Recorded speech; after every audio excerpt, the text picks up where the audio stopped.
And we begin tonight with a renewed warning from the Erie County Health Commissioner. Check your pantries, purses, even diaper bags to make sure you get these items out of your home.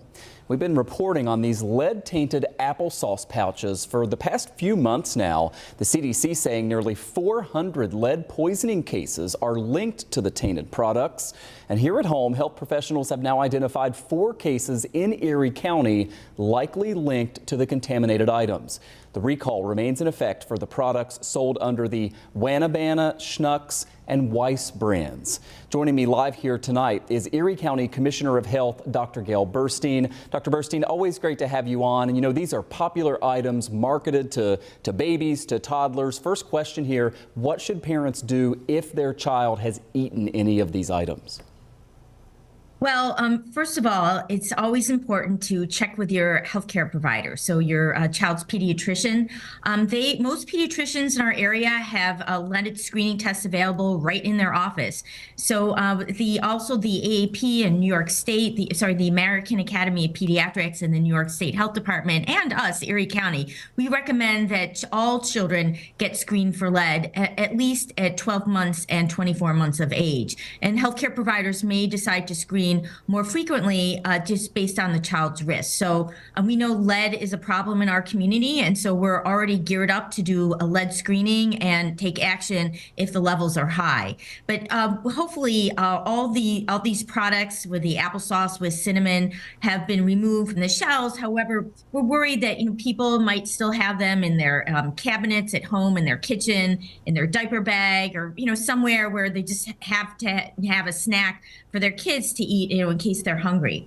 So there are 3 things we want parents to know.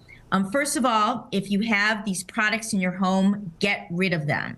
So what we want you to do is safely dispose of them. So that would entail opening up those pouches, dump the contents into the trash, and then discard the packaging, and then clean up any spills that might happen. So you just want to get that stuff out of the house. Second, you want to make sure that you are working with your pediatrician to get your child tested for lead as recommended, as I said before, at least at 1 year and 2 years of age. We have public health nurses and our public health sanitarians who work with families and work with the pediatrician when the child is identified with an elevated blood lead level. Make sure that we get these levels down and remove any sources of lead, because the applesauce is just like one small entity of all the lead exposures that we have in our community. And then third, know if your child is at risk for lead poisoning. So we have a large proportion of homes in Erie County, especially in the city of Buffalo, that were built prior to 1978. Before 1978, everybody was using lead-based paint, and that doesn't go away. So everybody who lives in those homes built before 1978, is at risk for potential lead exposure. So and then also, children might go to friends' houses that were built before 1978, or daycare centers. And so, we should just really be conscious of where our children spend their time. Again, the best way to do it is know what your child's lead status is, get that test. Yeah, absolutely. And we're showing some of those website links and also phone numbers for the resources that you mentioned there. I only have a little bit of time left here, but I want to ask you about the treatment that's available for a child that is suffering from lead poisoning. Well, we know that lead is a neurotoxin. It can hurt the cells in the brain and the central nervous system, and it really affects mostly children under the age of 6.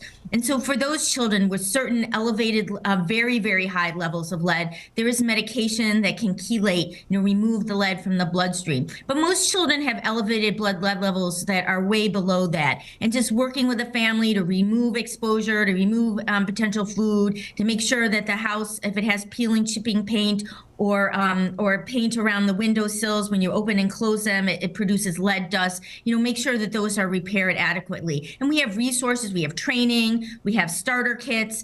We have a lot of resources to help families make those changes in their home. Such an important topic. Erie County Commissioner of Health, Dr. Gail Burstein, thanks for joining us again. It's good to see you. Yeah, thanks for inviting me.